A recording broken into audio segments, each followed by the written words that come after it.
I used to go over to Seattle University Bookstore twice a year, go to the children's section, and buy every book that was African or African American. I remember that now. Yeah, see, I knew you remembered that. Black as brown as tan, his nose, his face, is all the colors of the race. You made all these clothes. Oh, yeah, every Christmas the dolls had to get new clothes, just like you got new clothes. There's some African stuff. Here we have our leopard skin cape. Grandma's old petticoat. I was raised on a rich diet of equal parts African folk tales and Norse gods. I devoured my mother's handmade books peopled by African princes and princesses, and spent Christmas with candles in my hair singing Swedish folk songs for Santa Lucia Day. And so then, because I was raised on African folktales and Norse folktales that my grandmother would tell me, so I think I kind of mixed them all in my mind and thinking that at some point there would be the perfect creature who would be a combination of Scandinavian and Nigerian, who would come over the hills and save me, who would recognize me for what I was, speak this special language that we only understood, and take me to some place where there were people like me. I always dreamt of a place like Harvard, a place of enlightenment for visionaries, Du Bois, T.S. Eliot, Gertrude Stein. But Boston was not the promised land. Everything was black and white, not just literally race, but how we were told to see the world and our place in it.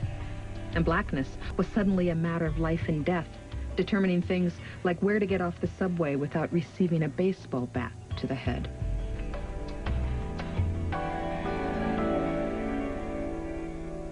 It was always important for you to find acceptance in the black community, but also to perceived as a black person, like holistically by the world. I mean, I still had a very, had a strong sense of myself as, my blackness comes from Nigeria. I'm Nigerian.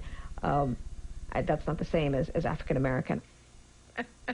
I realized that, like, okay, I was definitely perceived as black, or as African American, but I didn't know any of the cultural cues, so I couldn't speak to African Americans. But Mike would coach me on some of these things. I'd be like, what are they talking about? And he was, like, much better at, like, speaking, like black women speak, and like, and all that kind of stuff, And I would, like, try to do that. I would try to, like, mimic that stuff to a certain extent. I mean, I knew I really couldn't carry it off. I mean, you never tried to sort of adopt the street talk. It's interesting that everybody thinks I'm Jewish. If they see somebody like me, and I'm well-educated, and I have good income potential, and I have dark hair and olive skin, and I'm successful, they put that together and they think Jewish. It doesn't occur to people to think, oh, that must be one of those Latino people. Or, oh, I can see that he must be half Mexican because he's so successful and articulate. Here I was supposed to be among the greatest minds in the country, but it seemed like a prison of Rattlesnake Hills all over again.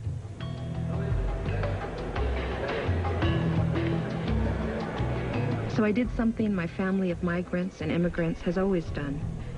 I went on the road in search of someplace better.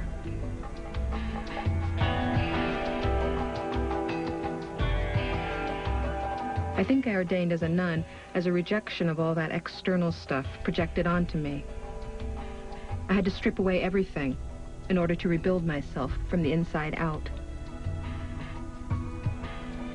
That meant cutting myself off from family and friends and moving to Thailand.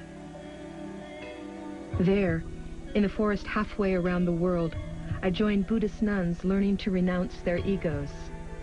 And somehow, I recovered my own.